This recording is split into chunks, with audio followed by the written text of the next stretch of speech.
so welcome to today's tutorial on YouTube. I'm so excited to share the information we're going to go through today. It's really powerful. It's life-changing, potentially, if you decide that you want to go this route.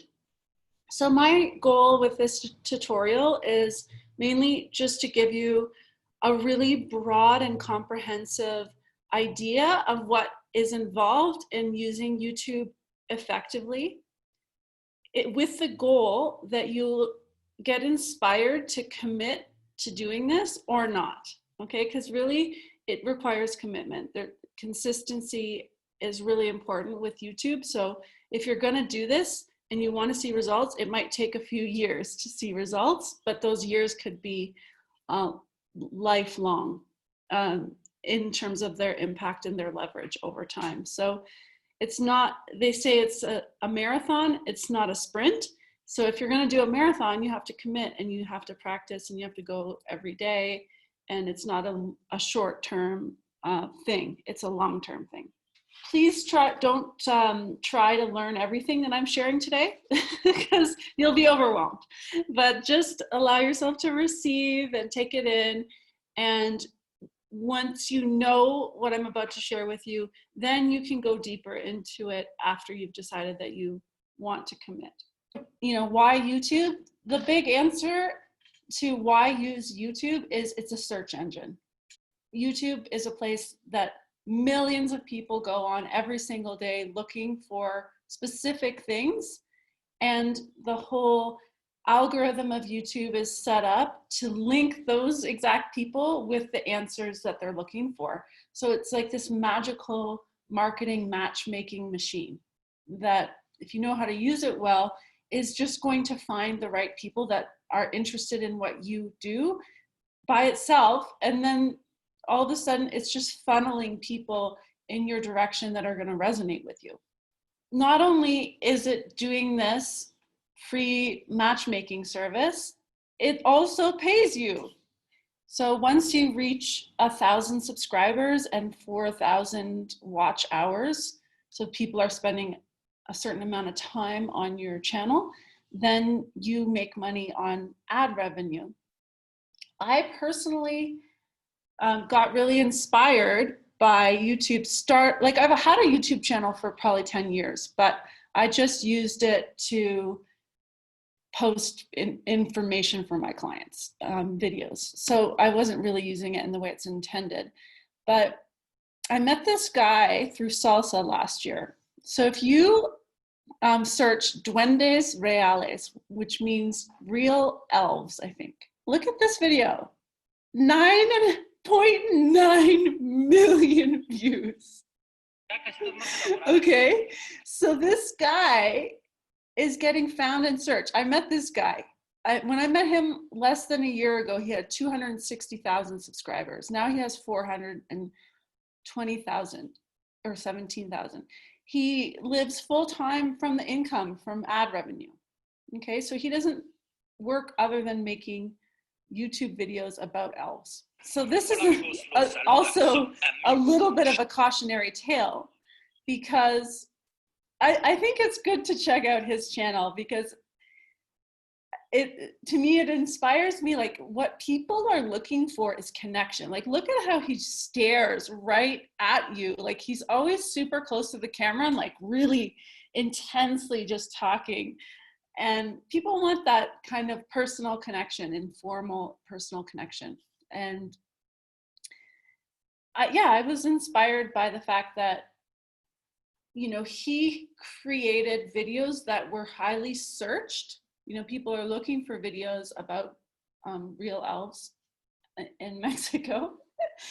And now he has a livelihood. The cautionary aspect of that is, whatever you decide you're going to be, you know, found for becomes your niche. So if you don't want to make years worth of content around real elves, don't. Because you can get really pigeonholed. But it's leveraged effort. So yes, it does take effort, but you know, once you create one video, like that video that I showed you, the 9.9 million views, Once you create one video that gets picked up by the search engine and starts having success and people are watching it, now you have a funnel of people to your channel. And as long as you can show them that you're worth subscribing to, then you will, and you put other things in place, likely you'll get subscribers from even just one video that has high traffic. So I met this guy and he told me I should start a YouTube channel. And I thought, okay, well, I started doing a few videos that weren't very good. And then I got that channeled message. If you didn't read it, it's in that Facebook post. It's really powerful, and that really changed things for me. It made me more committed. And then I was looking for a platform to share my work, and I found this woman. Her name's Tina Spalding, and she posts videos where she channels. She started posting consistently, I think even daily, some years ago. Her videos are very simple. It's just her talking to the camera. I know through a friend that when this isn't a huge following, it's significant, but relative to how many, people can have on YouTube, the uber famous people have like hundreds of thousands and millions of subscribers. When she launched this membership program, she did really well. The people that are subscribed to her channel are devoted. They love her. I think it's really inspiring because it just shows once you've built a following, like people really get to know you through your channel. And so then when you present an offer to them, they already know you. They already know what you're about, and you don't even really need to sell it. It kind of bypasses the whole sales thing, which I really love. Okay, so that's why YouTube. The YouTube algorithm has the potential of becoming your really good friend. So today we're going to go over 6 steps that you need to think about when you're building a YouTube channel. Get found, get clicked, get watched, get followed, get better, and get some action. And once you've listened to all of this, by the time we're done, I think even beyond all of these steps, the biggest thing is to actually commit to doing it. So we're leading in that direction. And you'll make you just need to make a decision based on your own genuine choice, whether that's something you want to do. So let's talk about the first, get found. The biggest thing that makes YouTube magical is that it's a search engine. So you want to get found. You want to be well matched to the people who are going to be interested in what you have to say. First key to getting found is to choose a niche. Choose a very narrow focus for your channel. 1 to 3 topics that you post about max. It could even just be one. For example, like mi Amigo Moshe, his channel, he focuses on duendes, on elves. He also does some things about witches and but generally that's the focus. When he does post about other things, often the views would go way down. When you're choosing a topic, this is a great example, this woman. So she channels Jesus, but the magical thing that she did was, let's look at her playlists. Yeah, look at this. She created 350 videos going through A Course in Miracles. And then she follows the video by a channeled message from Jesus. A Course in Miracles is a title of a book that already has a certain population of people that are interested in it and that are searching for it. So it's a highly searchable thing. Okay, so not as many people, no one's searching for Tina Spalding. They might be searching for channeling from Jesus, but probably less traffic would be searching for channeling from Jesus. But A Course in Miracles is very searchable. So in my channel, for example, even though, my primary motivation for starting my channel was because I wanted to share my channeled messages. So they're from the Council of Light. there's a maybe small amount of traffic that's looking for messages from the Council of Light. So I do include that as keywords in my search. But human design is something that is just exploding right now in interest. There's a pre-existing interest and search desire related to human design. So it's much smarter for me to focus on human design videos. And the videos that I have already made about human design are the ones that are getting a lot of passive traffic to my channel consistently. So that's something I can focus on building and then lead people towards my channeled messages. So I've already mentioned something, which is keywords, and that's how you get searched, is by really being deliberate about your keywords. Yep. Sorry, do you have 2 channels? Or do you have, okay. I just have one, but I have on my channel, I'll show you in a bit, I'll show you, I have videos about my channeled messages and then also human design. So I have 2 topics.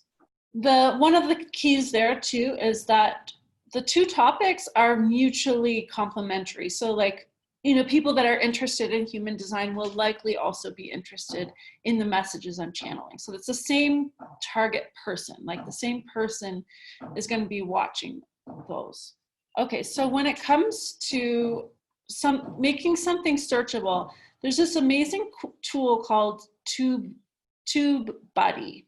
So you just install it and it shows up inside of your YouTube channel. It becomes integrated as a part of it. You know, for example, like I can click on any of these videos and I get analytical data about this video. I can see if she did, you know, some of the best practices to make it highly viewed. She didn't use any tags here. If she had used tags, I would know what they are based on using this TubeBuddy. So TubeBuddy is, it's really inexpensive. It's only $5 a month if you have fewer than 1,000 subscribers, and then it's $10 a month if you have more than 1,000. And I do have an affiliate link I'll post up in a second if you want to get it. I would appreciate you using that link. It has a lot of things that you can use to make your YouTube use easier, a lot of tools. I haven't looked at all of them, but the main thing is that the moment that you search anything, so let's say yoga nidra for busy mothers. Let's see how much that's searched. So this is just my regular search bar. TubeBuddy is going to show me here the search volume, how often that search is poor. So there's not a lot of people searching for that, but there's also not a lot of videos about that. So overall, it's around a 47 out of 100 in terms of how beneficial that would be to create a video about that for me, like how likely my video is to come up in search. Let's just say if I just did yoga nidra, just so you know, yoga nidra is, it's a kind of guided meditation. I'm choosing this because Monica does yoga nidra. So yoga nidra, shorter keyword, is searched a lot, but there's quite a bit of competition for it. So it's not as high as yoga nidra for busy mothers, okay? That's an example of, you can start to do some keyword research to help you determine what will your niche be, and to look for what's being searched and what doesn't have a high volume of competition. In general, when you're coming up with a search that's going to work, it's going to be what's called a long tail keyword. So it's not just 2 words like yoga nidra. It would be yoga nidra for stress and anxiety. See how that is, like, so long, more words basically. Okay, so that's not searched very much, and there's a lot of competition for it. Okay, so that's even worse, but you get the idea. You have to just sort of keep thinking of things and typing them in. So I went through and retitled all of my videos for human design, which I had already posted. I looked at, okay, well, should I call this video Human Design Manifester or Manifester Human Design? And I looked at all the possible combinations of the keywords. This is my manifester video.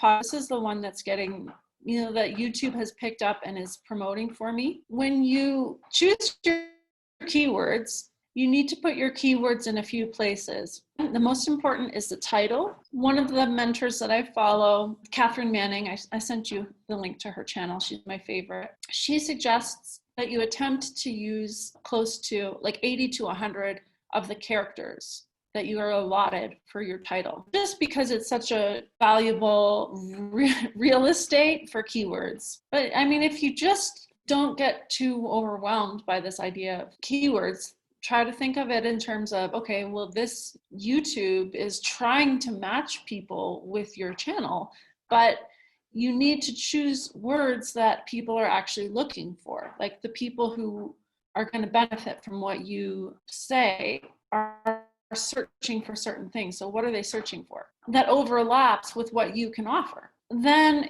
especially in the first sentence, you pretty much just want to repeat what the title is in your description box. So your description box is also a really great place where you can put all of your keywords. And so I'm trying to let YouTube know that I'm a person that they can rely on for content. TubeBuddy also is going to let me know if I'm completing the best practices that are going to make my video more likely to be found. So they have this little best practices box, and that shows me what I've done. Like, okay, so I replied to a comment, because YouTube favors channels where there's engagement, that they know that you're actually talking to people, liking, adding captions, adding info cards, adding tags, adding more tags, having a good thumbnail. So then, oh, I didn't pin a comment. Okay, I can do that later. That's easy. So yeah, it's helping me to make my video best optimized. And then down here we have tags. The tags, you get 500 characters that you can type in. It also has tag suggestions here. If you run out of ideas of tags, it will help you see what people are already searching for that might be relevant to your video. So here it also shows me that my video is ranking the 6th video when someone searches for Human Design Manifestor. So these are my search rankings right now. This video is getting found without me doing anything. So passively, every single month, this video gets 300 views, but it's also getting thousands of impressions. I'll talk about that in a minute. So when you're thinking about getting found, it's a combination of a lot of factors that you're trying to combine so that the algorithm will favor your videos. Okay, one of them is using keywords and tags and using your description box. Another thing is just having a niched channel, because if you're all over the place and scattered in the topics that you're posting in your videos, then YouTube doesn't know what kind of people to send your way. So uploading consistently is another thing that's important to getting found, because YouTube is trying to keep people on their platform, and they want to send viewers to channels that are going to turn people into subscribers and then have more view time. If you just post one random video but you didn't follow that up consistently with other videos, your channel is less likely, and there's not engagement on your channel, you're not responding to comments, people aren't liking your videos, you're not likely to get found. The more engagement there is, the more consistency of your channel, the more likely you're also going to show up in search. And that could be once a week you upload a video, or some people like Tina Spalding, she uploaded a video every day for a while. I think that's Moshe uploads every few days. When we go to the video, we're going to focus on this video, my manifestor video, the analytics. There's different ways to get found. So the analytics, YouTube shows you this information. It's not TubeBuddy. Anyone can see this. If you go under reach, you get to see where people are coming from. So this shows me the traffic sources for this video. 63% of people that are finding this video are coming through YouTube search. So they're actually searching keywords. Now, if we go down here, traffic source, YouTube search, we can see 36% of those people are coming from searching the keywords human design manifestor, 14% manifestor human design. So obviously it would be better for me to change the title of my video to human design manifestor. Let's see. Yeah, because look, my title is manifestor human design. So I think I might think about that, because I think when I searched in TubeBuddy, it said otherwise. So I'm going to think about that, but that's interesting information. So this shows me all the keywords that are being used to search my video. There's also other browse features. I think that's that toolbar of potential videos. So YouTube will show my video as an option for people. Let's say someone has already watched a bunch of videos about manifestors. Maybe YouTube is showing them my video as an option. Suggested videos is a video that shows up at the end.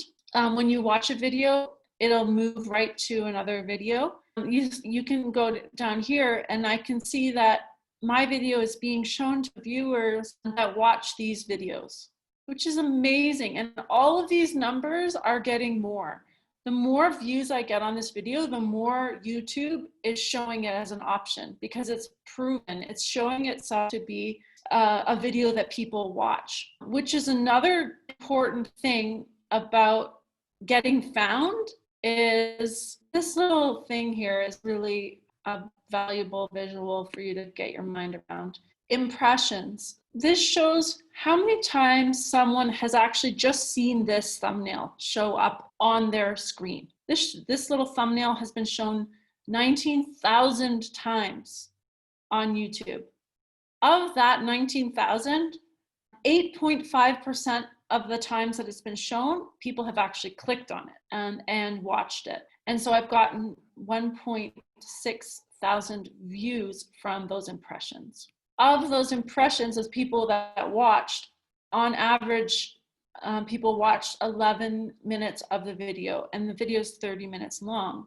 So my watch time is around 30%. Let's go to it. My engagement, my audience retention, you can see, 36%. So that's not bad. I mean, it's not as high as it could be. I heard from one mentor that if you can find a way to get your videos to 50%, then the YouTube algorithm just starts really promoting your stuff. The good thing about this is it's a long video, so it's 30 minutes. So even though people watch it, quite a lot of time, like 11 minutes is still a long time. Whereas if it was not, people were only watching a third of it, it would be only around 30 minutes. These are all things that go into getting found. So getting found gives you a pretty good sense on its own of where you can focus. I just looked at this woman's YouTube channel. I was looking for people that had similar size channel as mine, and I looked under human design. I found a woman who's only posted 4 videos, and already her channel has more subscribers than mine does, and she's got a lot more views, and she's getting more subscribers consistently. And I can see that because of the TubeBuddy. I can look at her analytics, and what that showed me, she's very new to YouTube, but she's doing a great job of the different elements that I'll be talking about today. And she's tapping into a pre-existing search. Getting found is really significant, especially if you want to grow a bigger audience.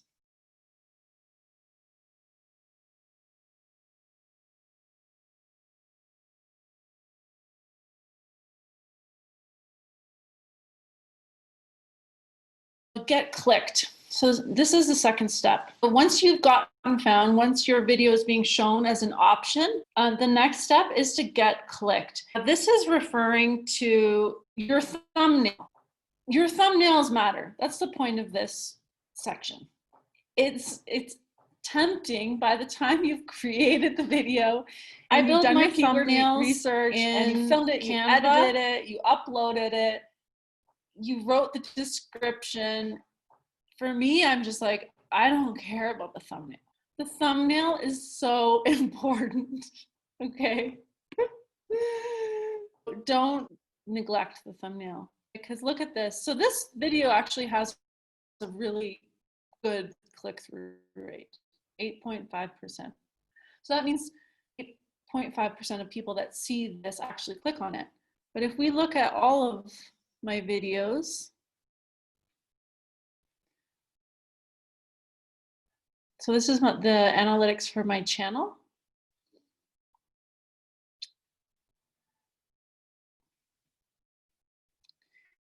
Look at my average click-through rate is 4.3%. So look at all the impressions that YouTube is giving me. That's just in 28 days. So in the last 28 days, they gave me a lot of impressions, but my click-through rate wasn't very good. So when I look at each of my videos, if I go into them individually, I can see, let's see if it shows. Yeah, this is where it's going to show. But I can see the click-through rate for all of my videos.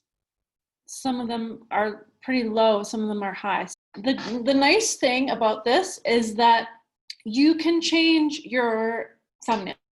You can keep refining, and part of getting clicked is the combination of the title and the thumbnail. So how they go together. So you might have a title and then you put a similar few words on the thumbnail, or you can kind of, I haven't learned how to master this. This is not my strength. I'm still in the process of figuring this out, but I'm going to be learning about it more, because I think it's really important.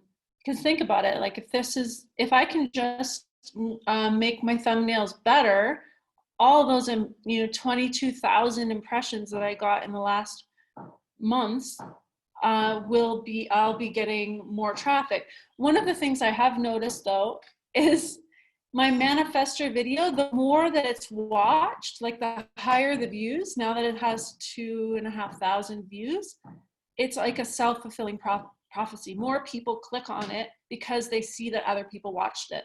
I think that's also a factor. Another thing to think about, let's look at this video. This video has a very low click-through rate, 1.8%, but it's getting quite a lot of impressions. So this is showing me how many impressions my videos are getting. Next to my manifestor video, which is my highest video, is this video, Sex and Sexuality and the New Earth. So let's look at this for a second. The problem with this video is that what it's getting searched for, and I can tell this by looking at the analytics, is it's getting searched for the word sex. You know, someone goes on YouTube and they're feeling kind of amorous, and my video shows up as an option for them to watch. Well, they're going to get turned off by the title, hopefully, Sex for the New Earth. It's not, let's get it on. That's not what it's called. So here we can see what it's being searched for. So it's getting 38% of the traffic to this video is coming from YouTube search. And people are searching for sex. They're searching for my name, history of sexuality. So basically what this is showing me is my video is being shown to people that aren't actually the right people for this video. This video is a channel message about where sexuality is going. It's a spiritual message. It's not right for someone who wants to feel sexual. So the moment they click on this video, if they do click on it, they're not going to watch very much of it. So here we can see it's not a very long engagement either. So people that go to this video, like by the time 25 seconds has come, 50% of the people watching have dropped off.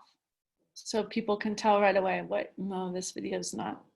I don't know what to do about this video, but to me it's obvious what's happening here is that it's being searched by people that aren't really looking for exactly what this video is about. So I can play with the title. maybe The Future of Sexuality After Me Too might be a better title. And then I can change the thumbnail.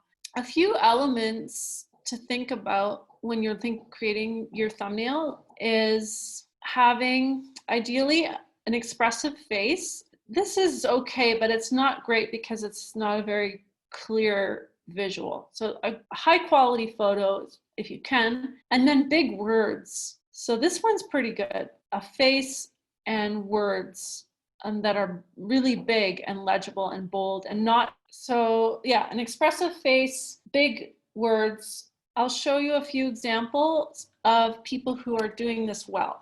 I think that one of the interesting things is that what I've seen, if like in watching tutorials by people about creating a good thumbnail, as far as my definition of aesthetics, a lot of the most responsive thumbnails are, to me, not very good looking. I don't like the way they look. Like, I think these are kind of tacky, but this guy does really well. I mean, he's got 273,000 subscribers. So here, look at how big these words are. And this is great. Like, look at this. Sleep paralysis, how to deal with negative entities in your dreams. Do this before bed. This is a great example of that, what I was trying to say about combining the title with what it says on the thumbnail to make it this alchemy that captures people's desire to click on it. Yeah, I just think he's really good at his thumbnails. 5 things you should know about the super full moon. May 7th, 5D is coming. He's really kind of got this down. Catherine Manning, this is my favorite person who teaches about YouTube. I really like her thumbnails. And one of the nice things about them is they're very branded. So there's a lot of consistency over her channel. I'm struggling to learn Final Cut Pro, and then she just wrote the word help, and then she has this facial expression. Her thumbnails are just these expressive faces with some interesting word. So I think she does a really good job.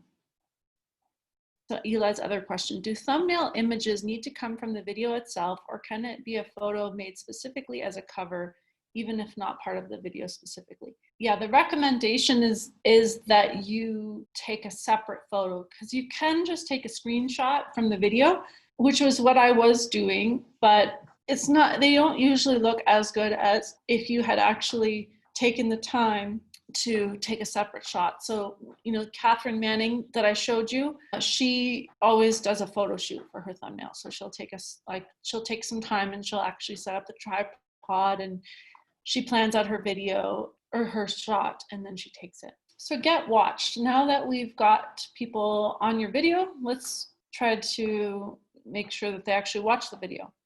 There's 2 aspects to this. The one is the content quality, and the second is the video quality. So the content quality, none of anything I've shared today matters if you don't have good quality content, which I know all of you do.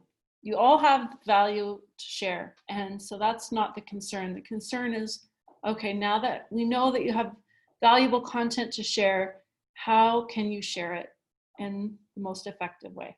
The first question to ask yourself is, are you providing education or entertainment? Or maybe edutainment. When you're creating your video, to do is to dream about it, to sort of like when I'm thinking about, okay, how am I going to do this video? I spend a day or 2 just sort of dreaming about it, thinking of ideas, and I think about it in the shower, and I just kind of wonder, how can I make this engaging? This might not be relevant for you depending on what format you're doing. I really like one woman's the Lumiere Tarot, the one I was telling you about. Like, I watch her tarot readings, even if they don't relate, even if I'm like, well, I don't have anyone that's blocked me, I still often will just watch the video because I really like listening to her talk. And her format's super simple. It's just her sitting there talking to the camera. So it doesn't have to be that you do something super innovative or creative. Consistency of format is nice because then people get used to, what you're doing, and they like it. So plan your video, dream about your video, and then plan it. So map out how you're going to do it. different maybe scenes that you can incorporate, like even just moving around in your house a little bit so that it makes it more interesting and that you're shifting things up. So it's not always just you talking. You know, think about ways you can just make it a little bit more interesting, a little bit more engaging. Maybe you can add some visuals on the screen as well. And then, you know, biggest thing is just being you, being intimate. Like I showed you that Moshe's channel, the Amigo Moshe. You know, he's just so good at being intimate and friendly and directly talking to the person on the camera, so it really feels like you're his friend.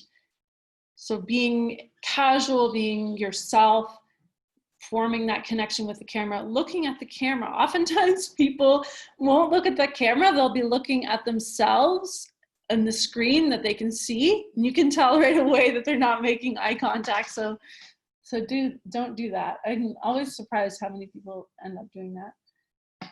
Be yourself. Don't go into presentation mode. Like, hi, and welcome to today's video where I'm going to highlight for you, blah, blah, blah. You know, I don't talk like that. What just happened? Be yourself. A great thing to do, and this comes in also to the next step, is to start off with the basics of whatever topic that you are good at. Like Sarah, maybe you do a whole series on like the energy 101, like how to really work with energy. And you can, because energy is your thing, right? So if you can form a foundational curriculum that you have on your channel that covers the basics, that also is so good, and I'll mention it in a minute about, because then you can always be leading people back to the foundations in your other more advanced videos. The other thing is just to notice what YouTube channels you watch that you really like and then imitate them. So I've been imitating Catherine Manning because I really like her videos. I just found this fucking hilarious woman. Oh my God, she's so funny. She's a Toronto comedian, Julie Nolke. And the whole, like, if you watch my latest video about integrating the different selves, the whole thing of having Karen talk to each other and having different Karens, I had 6 different Karens having a conversation at different points. That's from her channel. She has this comedy channel, and I just loved it so much. After watching her videos, I was like, I don't even want to do my channel anymore. I just want to make comedy videos. And so then I've kind of been playing with how to do a more engaging entertainment style way of delivering the channel messages, and it's being more well received. Like the comments I've gotten from that one video are, I can't wait to watch your next video. Like there's anticipation now. So that's what, even though I don't have a big following, like 295 subscribers now, I'm looking at it every day, but people are engaged. They're looking to come back for more. Okay, so then the video quality has to do with your equipment and, you know, how you shoot.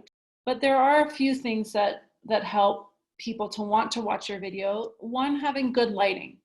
Okay, so face a window so that your whole face is lit, not just half of the face. So face a window or be outside. Try not to be backlit. You can even buy a lighting kit. So far, I don't use that. I just use my natural lighting. You know, sound is important. It's hard to watch a video when the sound isn't good. You'll notice that. And one of the quickest ways to tell the quality of a video is just notice the quality of the sound. You know, if you're recording on your phone, just try to use the earbuds at a minimum. That's a better quality sound. And then, you know, here in Mexico, oftentimes there's noises in the background. So just being mindful of the sound.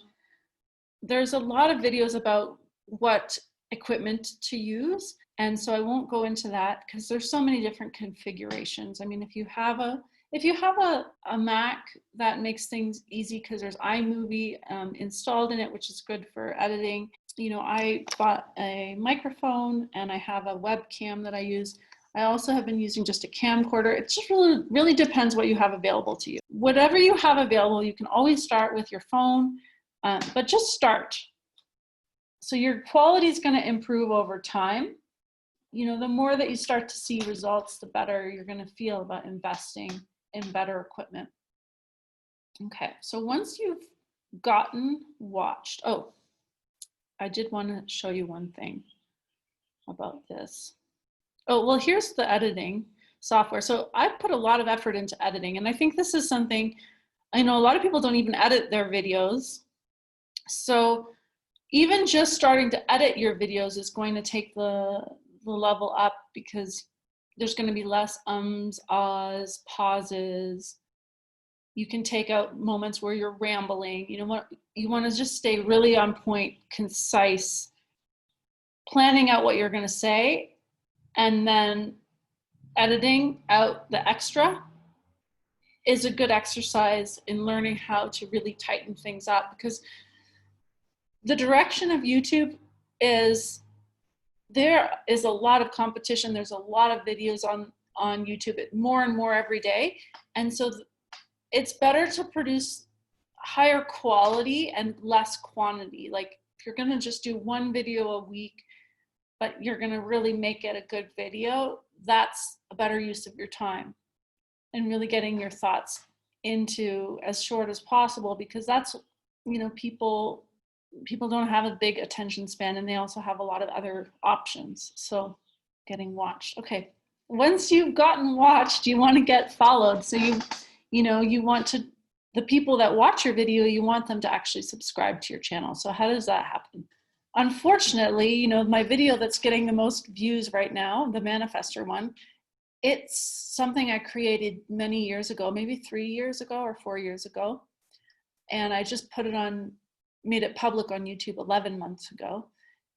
It does not include any of the following elements that should be there. And so when people watch that video, you know, it wasn't filmed well. It has a ton of ahs and ums and pauses. And, you know, I can't do anything about that at this moment, but I'm going to share with you these different elements that you want to have in every single video that you create, because you have no idea what video that you create that is going to be picked up by YouTube search and promoted on your behalf and directing people to your channel. And then you want those people to view and then subscribe to your channel. You have no idea when that's going to happen. So Catherine Manning is a really good example of this. Her channel, she uploaded every 3 days. So that's like 12 videos a month for a year. And she had 300 subscribers. Okay, so not a huge return on her investment of energy and time. Then I think it was almost just up below 2 years. So she was growing steadily, but it was very slow. She wasn't very focused in her niche. So she had videos about growing on Pinterest, about growing on Instagram, about blogging. She had some motivational videos. In August of 2019, she decided to create a series of videos about YouTube and what she'd learned about YouTube. Those videos started getting views. One of the videos that she created was finally monetized on YouTube. That video started getting picked up and getting a ton of traffic. So from December of 2019 till now, her channel has grown by probably 130,000 subscribers. So this is often what I'm seeing. And even Julie Nolke, this comedian that I love, I looked at her channel and she's been posting every week for years. And when I subscribed to her channel a month and a half ago, she had 60,000 subscribers, and now she has 220,000. So this is exponential growth. Now, why does that happen? Well, both of those people created a really strong foundation of all of the elements that make them get followed when someone finds one of their videos. When you start putting all these elements together, then you create the right environment where if you do start getting searched, people are going to subscribe and your subscribers go way up and your watch time and all of that. And then you have this loyal following and potentially an income that sustains you just from your videos, let alone the amount of people that will want to work with you and that kind of thing. What are these elements? Well, one of them we've already talked about is having a strong niche, and being consistent. People subscribe to a channel because they know, oh, this is a channel where they talk about this and they do this consistently. I like this, so I'm going to subscribe. So even just in your banner, making it clear, this is a channel about this and I post videos every week.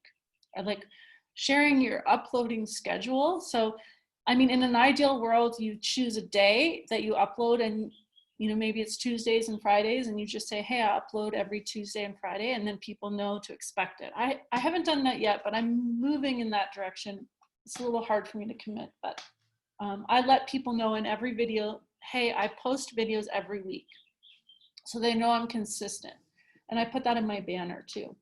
Having a call to action in every video. So in every video, in some way, shape, or form, ask people to subscribe to your channel. So letting them know, hey, if you like today's video, please subscribe and hit the little bell notification. You can also ask them to comment and like the video, because that really helps. When you get more engagement, that shows YouTube that people like the video and they're more likely to show it in search. So always include a call to action. Have an end screen in every video. So the end screen is that little screen that comes up at the end that shows other videos that you can suggest. I'll show you here. So when you're uploading the video, you have the option of including an end screen. So in the last 20 seconds, I'll just show you end screen. The last 20 seconds of the video, you can include different elements. So I have started using this video. So when I create my videos, I include the last 20 seconds is just a visual that I created on Canva that shows, and then I had to like figure out where to put these things. So I just suggest people to subscribe, to watch this video, and then the whole episodes in order. So this is how I've decided to do it. But basically this is just the last 20 seconds of the video where you get to choose, different elements that you want on the screen. So I can add, like videos that I think are relevant to this video. So you have the option of choosing the most recent upload. So this will always show like the latest thing that I uploaded. You can let YouTube choose what they think is the best viewer, but that's probably not going to be on your channel. Oh, allow YouTube to select a video from your channel to best suit the viewer. Oh, that's cool. Or to choose a specific video. That's really smart actually, because that, YouTube knows what they've already watched. That's the end screen. So you always want to include an end screen. And then there's different ways you can do that. You can, one of the things I like about, you see JP Sears, the comedian, he always is talking during his end screen. So he'll be on one side of the end screen saying like, hey, blah, blah, blah. You can even like have yourself talking and be like, hey, I think you might want to watch this video about how to learn energy management, or subscribe here. You can say that kind of thing. So you can actually be talking during your end screen. Okay, so that's end screens. The other tool that you have available to you is cards. Now I want to show you a specific video to illustrate this point. Oh no, actually before I talk about that, I need to talk about playlists. So another thing you can do to get people following you, getting people following you is not only having them subscribe, it's about having them want to watch more of what you have to offer. Creating a series of videos is a great thing to do. So I have, right now I'm doing a series of videos sharing my book, Awaken to Your Starseed Mission. All of these titles are things that I searched. I did keyword research on, which, like I didn't call my videos Awaken to Your Starseed Mission, episode 1, whatever the video is about. Like each one has a title inside of it as the title of the chapter, but I didn't use the title of the chapter to title these videos because I wanted to maximize the keywords.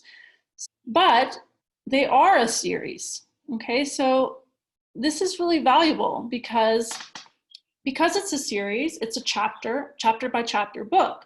The messages I share in this video are building upon all the previous messages. So I can refer back to previous messages throughout the video and suggest people watch those other videos. And I also, every single episode, build anticipation for the next episode. I say, like, in the next episode, we're going to talk about blah, because I know it's planned out because it's a book. So I know what's coming. I know what's come behind, and I'm presenting it as a series. So that's already implicitly encouraging people to follow, and it's creating this continuity. So I want to show you this specific example of this video. This is about making contact with your multidimensional self or your starseed origins. And this is really the main message of the entire book is in this one video. So in this video, I added several cards. So cards are the little notification in the top right-hand corner of the screen, or I don't know, left-hand, depending on how you say it, that encourage people to watch other videos. So I put 4 different cards here. And this is part of also when you plan out your videos, this is what you want to be thinking about.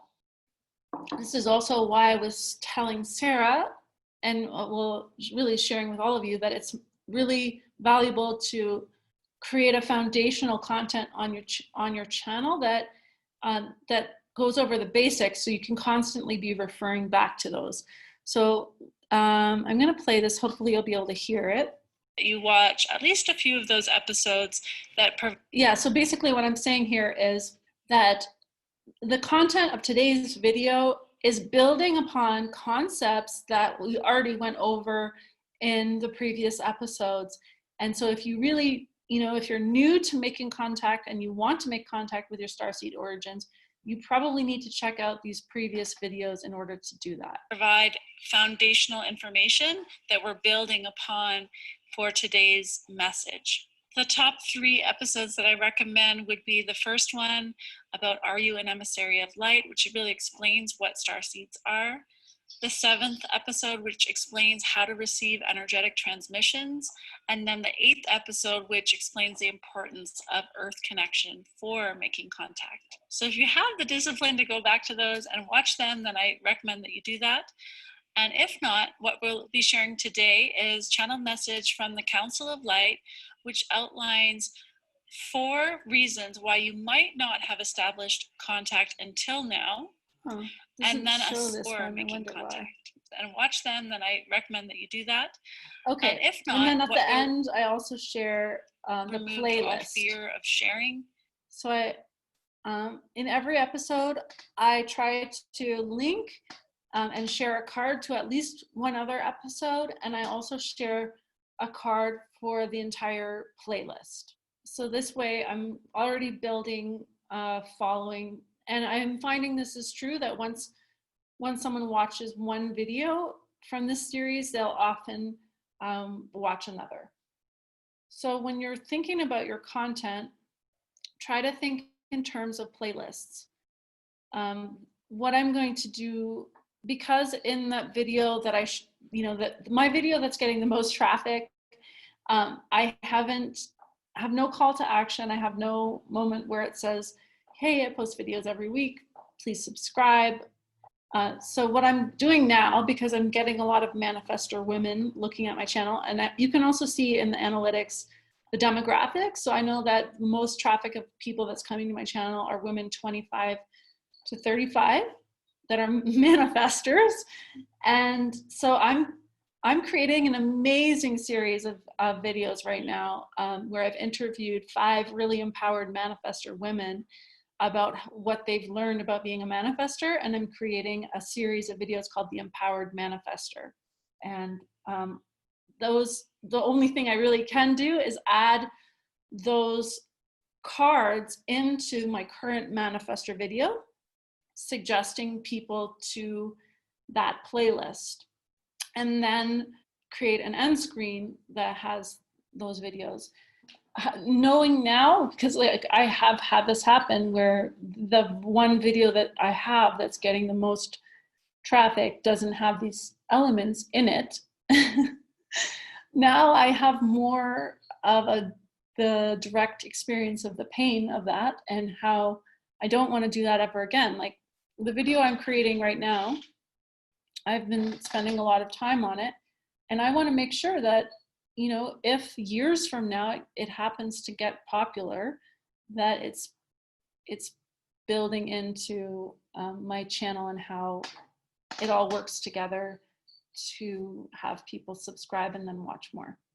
What I meant to ask is, you know, that video that is getting so much attention, and you're saying, damn, I didn't do it. Can't you go back and do it now? I can't edit the actual video, like what I say. No, but the cards Yes, and the yes. playlist. Yes, that's the only thing I can do. I can edit the cards, I can edit and why can't you take all the ums and the pauses and stuff out? Why can't you re-edit it? It just doesn't, you can't do that. It's just, oh, so like if you re-edited and uploaded it, you would miss all the stuff. I would be uploading a new video. Oh, yeah. Okay. Yeah, so that's kind of how it works. Like once you upload it, that's it. Yeah. Yeah. I would lose all that traffic. I would be starting again. I'm going to do that though. I'm going to create another video that's just the basics of the manifestor, that I can refer people to. I'm going to do that as well, but it's going to be a new video starting from scratch. The next one is get better. Get better. So keep getting better at what you're doing. Keep refining, keep learning. You know, when I look at Julie Nolke, her channel, I'll just show it to you so you can see her. She's so amazing.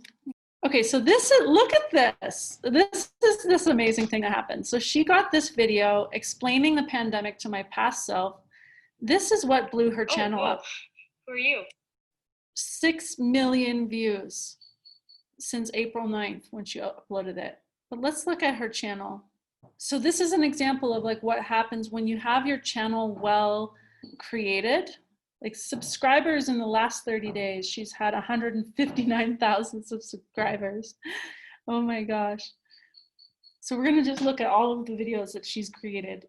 So if we go back some years, so she's been consistent. Like, look at this, all the quality she created.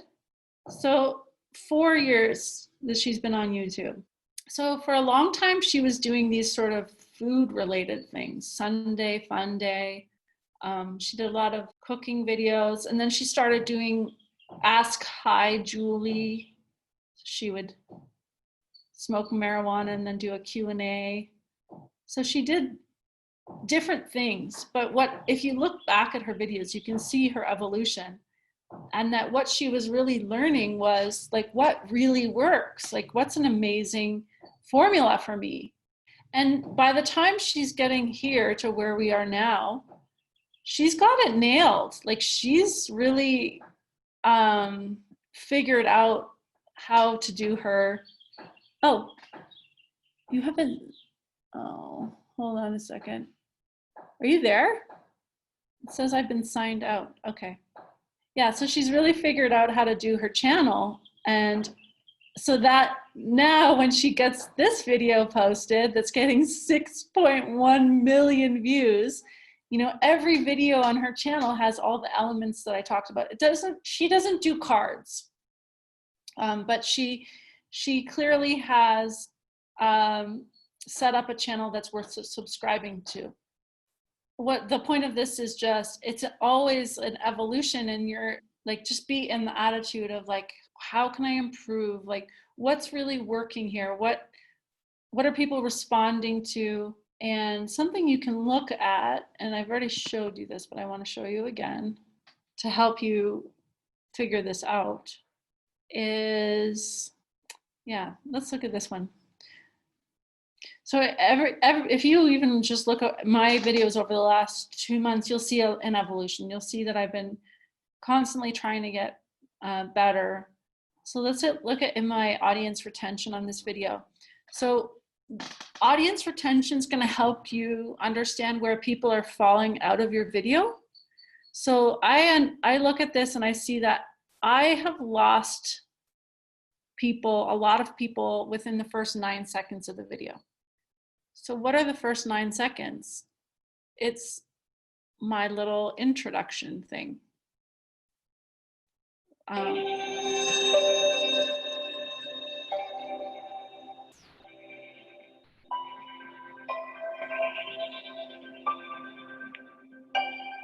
So I'm going to take that out in the future. I'm not even going to have it because it's obviously not working. Another place where people are dropping off is right at where I start to share the channeled message. Okay. Right where I move to, let's look at it. Oh, sorry, it's already open over here. 6 minutes and 23 seconds. Yeah, look at this. This is right where people are dropping off, is where I make a transition from a sketch style to integration. The now actual is a time channeled of integration, message. bringing together all of your gifts and life lessons. Yeah, so I'm going to move away from sharing my channeled messages in that format, and I'm like, this video I'm experimenting with a different way of sharing it, so I'm going to try that and see how that goes. And the way that it is now with the words on the screen, that was an improvement over the previous, which was just me reading like this, me reading the message, blah blah blah blah blah blah blah blah.